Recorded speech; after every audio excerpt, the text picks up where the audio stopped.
नमस्कार, मी सुनीता लवांडेज किचनमध्ये तुम्हा सर्वांचं स्वागत करते। आज आपण वेट लॉससाठी किंवा फिटनेससाठी एक हेल्दी रेसिपी पाहणार आहोत। बऱ्याच जणींना माहीत असेल की माझं 75 हार्ड हे फिटनेस चॅलेंज चालू आहे, तर त्याचे शॉर्ट व्हिडिओ मी माझ्या ब्लॉगिंग चॅनलवर रोज अपलोड करत असते। तर त्याची लिंक मी खाली डिस्क्रिप्शन बॉक्समध्ये दिलेली आहे, तर प्लीज चेक करा। तर वेट लॉस करण्यासाठी मी रोज ओट्सचा उपमा खात असते आणि त्याचा मला बराच फायदा झालेला आहे। तर म्हटलं ही ओट्सच्या उपम्याची रेसिपी आज तुमच्याबरोबर शेअर करावी। तर चला मग हा ओट्सचा उपमा कसा बनवायचा ते आता आपण पाहूया। ओट्सचा उपमा बनवण्यासाठी इथे मी 1 कप ओट्स घेतलेले आहेत। हे रोल्ड ओट्स आहेत, हे इझिली मार्केटमध्ये मिळतात आणि यामध्ये न्यूट्रिशन जास्त असतं, त्यामुळे जे पॅकेटमध्ये मसाला ओट्स मिळतात ते घेऊ नका, हेच ओट्स घ्यायचे। तर सर्वात अगोदर आपल्याला हे ओट्स भाजून घ्यायचे। लो गॅसवर हे ओट्स आपल्याला कोरडेच भाजून घ्यायचे।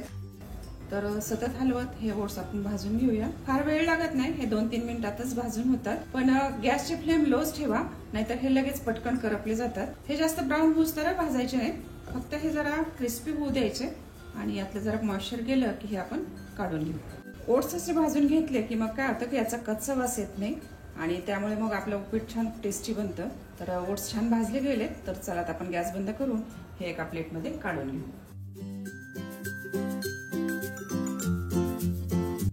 आता कढईमध्ये 2 चमचे तेल घालायचं।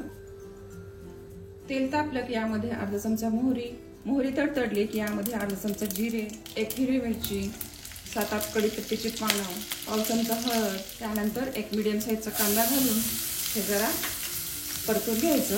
कांदा चांगला गुलाबी रंगावर परतून घ्यायचा, जास्त ब्राउनी होऊ द्यायचं नाही।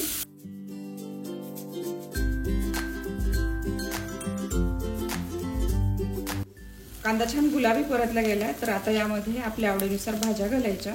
तर यामध्ये थोडे मटार, 1 गाजर, अर्धी ढोबळी मिरची, श्रावणी घेवडा ज्याला बीन्स पण म्हणतात, त्यानंतर थोडे कॉर्न्स घालायचे।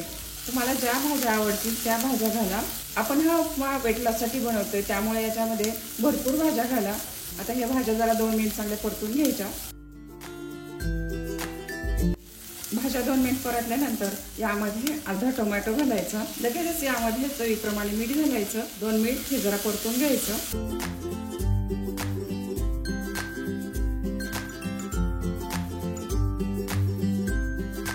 2 मिनिट भाज्या चांगल्या परतल्या की यामध्ये पाणी घालायचं। आपण 1 कप ओट्स घेतले आहेत, तर त्यासाठी आपण 3 कप पाणी घालणार आहोत। तुम्ही ओट्स कितीही घ्या, त्याचा 1:3 असा रेशिओ ठेवा, म्हणजे मग उपमा खूप सॉफ्ट आणि क्रीमी टेक्स्चरचा बनतो। आता यामध्ये 1 चमचा मी पावभाजी मसाला घालणार आहे, म्हणजे मग उपमा खूप टेस्टी होईल। तर आता याला जरा उकळी यायची वाट बघूया। पाहू शकता पाण्याला उकळी येऊ लागली, तर आता गॅस कमी करून यावर झाकण ठेवायचं आणि 2-3 मिनिट भाज्या चांगल्या शिजू द्यायच्या। 2-3 मिनिटानंतर पाहू शकता भाज्या थोड्याफार शिजलेल्या आहेत। आता यामध्ये थोडे करून हे ओट्स सोडायचे। एकदमही सगळे सोडायचे नाही, नाहीतर काय होतं यामध्ये लम्स बनतात। तर असं टाकायचं आणि हलवून घ्यायचं। हे व्यवस्थित मिक्स झाल्यानंतर परत हे टाकायचे।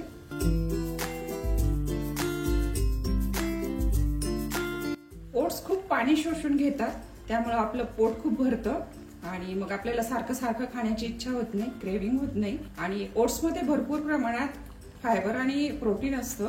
आपण यामध्ये भरपूर भाज्या पण घातलेल्या आहेत, त्यामुळे हा खूप हेल्दी नाश्ता होतो। तर हा उपमा तुम्ही वेट लॉस साठी रोज खाऊ शकता। मी माझ्या वेट लॉस जर्नीमध्ये ओट्सचा खूप समावेश केलेला आहे। रोज मी ओट्सचं काही ना काही बनवून खात असते। झाकण ठेवून आपण हे जरा लो गॅसवर शिजू देऊया। 2 मिनिटांनंतर पाहू शकता ओट्सने पूर्ण पाणी शोषून घेतलं आहे। छान सॉफ्ट शिजला आहे उपमा, भाज्याही छान सॉफ्ट शिजल्यात। तर आता यामध्ये आपण थोडा लिंबाचा रस घालूया,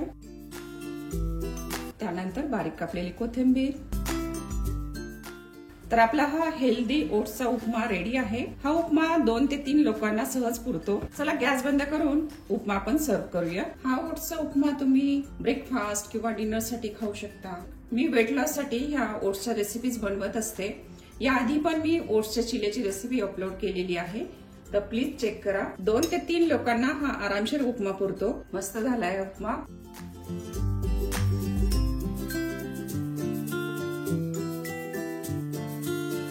चला व्हिडिओ आवडला असेल तर लाईक अँड शेअर जरूर करा। माझं चॅनल अजून सबस्क्राईब केलं नसेल तर सबस्क्राईब करा। भेटूयात अशाच एखाद्या छानशा रेसिपी बरोबर. तोपर्यंत stay happy, healthy and fit. Bye bye.